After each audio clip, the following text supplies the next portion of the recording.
एक छोटे से शहर में सुरेश नाम का एक आदमी रहता था। सुरेश एक पुराने परिवार का वारिस था जिसके पास अच्छी खासी जायदाद थी। उसका घर बड़ा था लेकिन दिल में एक सादगी थी, जैसे किसी गांव में बुजुर्ग की। उसकी उम्र करीब 42 साल की थी। पत्नी की मौत हुई कई साल हो चुके थे, एक हादसे में चली गई थी। अब घर में अकेला रहता था, बस काम धंधे में लगा रहता। उसकी एक छोटी सी फैक्ट्री थी शहर के बाहर, जहां से वह रोज शाम को थका हारा लौटता। लेकिन घर की देखभाल कौन करे, वह तो बस काम में डूबा रहता।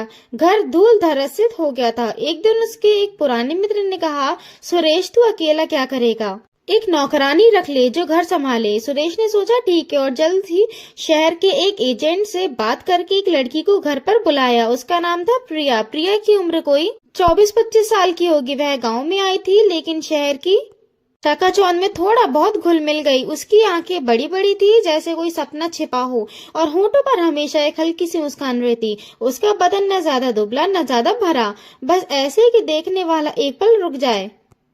बाल लंबे घने काले जो पीठ पर लहराते रहते। जब वह काम करती तो कभी कभी बाल चेहरे पर आ जाते और वह उनसे बड़े नाज से पीछे सरका देती। उसकी चाल में एक लय थी, जैसे कोई हल्का सा संगीत बज रहा हो। प्रिया की त्वचा नरम लगती जैसे रेशम की तरह, लेकिन वह दिल की साफ थी, बस काम में लगी रहती, कोई फालतू बात नहीं। वह घर आई और पहले दिन से ही काम पर जुट गई। सुरेश ने सोचा अच्छा हुआ, अब घर ठीक रहेगा।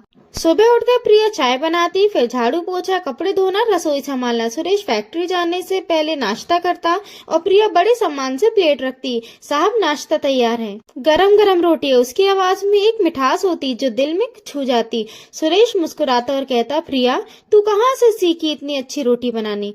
गाँव में। प्रिया हंसकर जवाब देती, जी साहब गाँव में सब कुछ हाथ से सीखा, माँ ने सिखाया।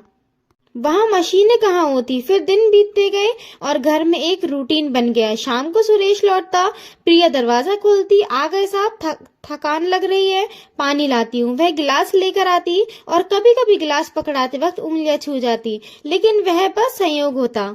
सुरेश कहता, प्रिया आज फैक्ट्री में बहुत काम था, कमर दर्द कर रही है। प्रिया कहती, साहब आप आराम कीजिए, मैं खाना गर्म कर लाती हूँ।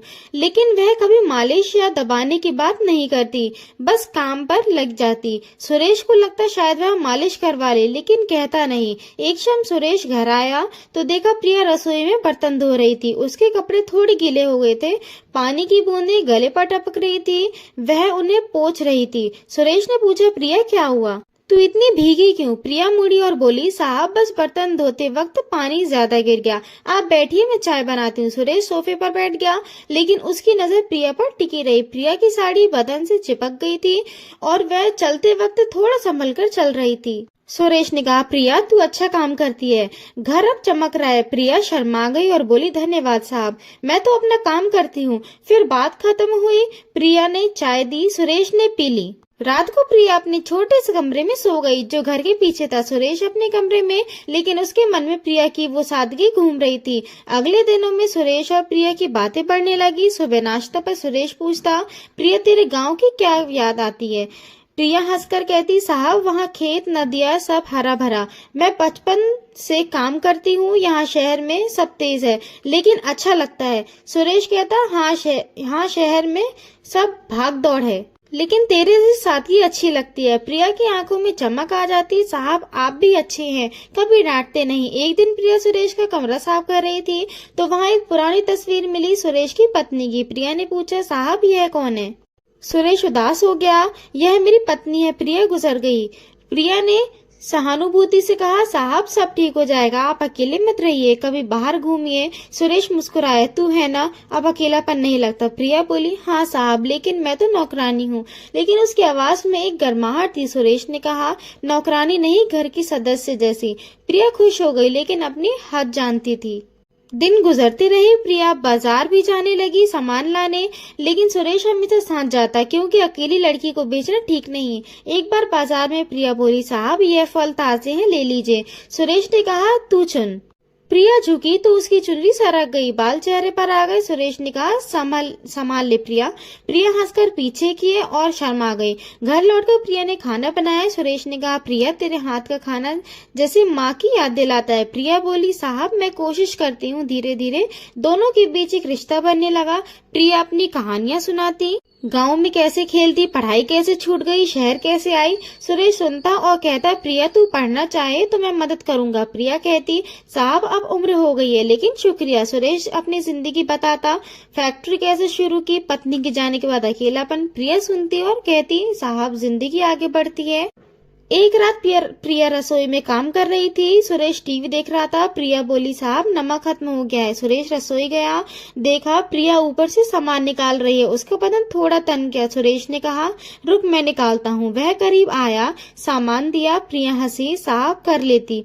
सुरेश बोला, कोई बात नहीं, तू छोटी है। फिर खाना बनाया, दोनों ने साथ खाया। समय बीतता रहा। प्रिया घर की हर चीज जानने लगी। सुरेश की पसंद, कपड़े कैसे रखने, खाना कैसे बनाना। सुरेश ने कहा, प्रिया तू इतनी मेहनत करती है, कभी आराम कर। प्रिया बोली, साहब काम से मन लगता है। सुरेश को लगता कितनी अच्छी लड़की है। कुछ हफ्ते बाद प्रिया ने कहा, साहब गांव से फोन आया, पिता बीमार है, मुझे जाना पड़ेगा। सुरेश चिंतित हुआ। प्रिया तू चली गई तो घर कैसे चलेगा, लेकिन जा, परिवार जरूरी है। उसने पैसे दिए। प्रिया की आंखें भर आई। साहब आप इतनी अच्छी क्यों। सुरेश बोला, तू भी अच्छी है।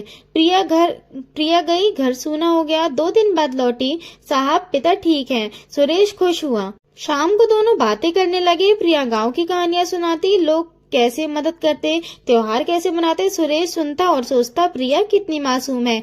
महीने बीतने लगे। प्रिया अब सुरेश के लिए नौकरानी नहीं, घर की रखवाली करने वाली थी। सुरेश ने कहा, प्रिया तेरी उम्र हो रही है, शादी के बारे में कुछ सोचा है। प्रिया शर्मा गई, साहब अभी काम कर रही हूँ। सुरेश बोला, अच्छा लड़का मिले। प्रिया हंसकर बोली, आप जैसे मिले तो। सुरेश मुस्कुराया, मैं बूढ़ा हूँ। प्रिया के आने को साल भर हो चुका था। घर में उसकी हंसी गूंजती। सुरेश खुल जाता। कभी कभी छत पर बैठते, चाय पीते। प्रिया कहती, साहब गांव में तारे साफ दिखते हैं। सुरेश हंसता, यहाँ तू है, तारे नीचे उतर आए। प्रिया शर्माती। एक दिन सुरेश का दोस्त अमित आया। शाम को घर आया। प्रिया दरवाजा खोला। अमित की नजरें ठहर गई। उसने सुरेश से कहा, यार यह तो कमाल है। सुरेश ने टाला। अमित ने प्रिया से मजाक किया, लेकिन सुरेश को अच्छा नहीं लगा। उसने अमित को विदा किया। रात को प्रिया ने पूछा, साहब आपके दोस्त को बुरा लगा। सुरेश बोला, नहीं तू ध्यान रखना। उस दिन सुरेश को लगा प्रिया को बचाना उसका फर्ज है। फिर सुरेश की तबीयत खराब हुई, बुखार आया। प्रिया ने सेवा की, दवाई पट्टी काढ़ा, रात दिन देखभाल। तीसरे दिन सुरेश ने प्रिया का हाथ पकड़ा। प्रिया तू भगवान का तोहफा है। प्रिया रो पड़ी। ठीक होने के बाद सुरेश ने कहा, प्रिया तू फैक्ट्री पर आ जा। साहब से प्रिया चौंकी, साहब मैं अनपढ़ हूँ। सुरेश ने मैडम बुलाई पढ़ाने को। प्रिया रो पड़ी, पैर छुए। अगले महीने प्रिया फैक्ट्री जाने लगी, हिसाब सीखा। शाम को क्लास प्रिया बदलने लगी, आत्मविश्वास बढ़ा। एक दिन बोली, साहब मैं बुटीक खोलूंगी। सुरेश ने गले लगाया। शहर में बातें हुई, लेकिन सुरेश ने कहा, प्रिया बेटी जैसी है। फिर प्रिया की माँ आई, रोते हुए बोली, अपने बेटी बना ली। फिर कहा, बेटी को बहू बनाई। सुरेश ने प्रिया से पूछा। प्रिया बोली, साहब आप जैसा चाहे। सुरेश ने कहा, मैं तेरी साथी बनना चाहता हूँ। प्रिया ने हाँ कहा। शादी हुई। प्रिया ने बुटीक खोला। अब दोनों साथ हंसते जीते। सुरेश कहता, प्रिया